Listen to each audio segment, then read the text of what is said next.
శివరాత్రి రోజు తప్పకుండా చేయాల్సింది ఉపవాసం. ఉపవాసం అంటే ఏమిటి? దానికి 2 అర్థాలు ఉన్నాయి. ఒకటేమో మనం అస్తమాను వాడుకునే అర్థం, మనకి అందరికీ తెలుసు ఏమిటంటే అన్నం మానేయడం. ఒక రకంగా ఏదైనా తినడం మానేసి ఉపవాసం చేయడం మంచిది. ఎందుకంటే మీరు సైంటిఫిక్ గా చూస్తే కనుక శరీరంలో కొవ్వు ఇలాంటివి ఉంటాయి కదా, అవి కొన్ని కరుగుతాయి, దానివల్ల ఆరోగ్యం బాగుపడుతుంది. అలాగే విపరీతంగా తినేస్తే నిద్ర వస్తుంది తప్ప భగవంతు మీద మనస్సు నిలవదు.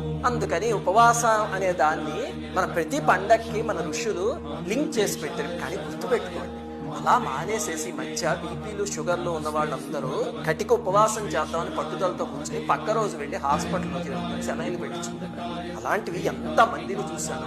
అలాంటి ఉపవాసాలు ఎప్పుడూ చేయకండి, అది మంచిది కాదు. ఇంకా రెండవది, అసలైన ఉపవాసం ఏమిటి? ఇది అన్నం మానేయడం ఉపవాసం కాదు. అసలైనది ఏమిటి అంటే ఉపవాసం అంటే దగ్గరగా ఉండడం. అంటే మన మనస్సు పరమేశ్వరుడికి దగ్గరగా రోజంతా ఉండగలిగితే దాన్ని ఉపవాసం అంటే.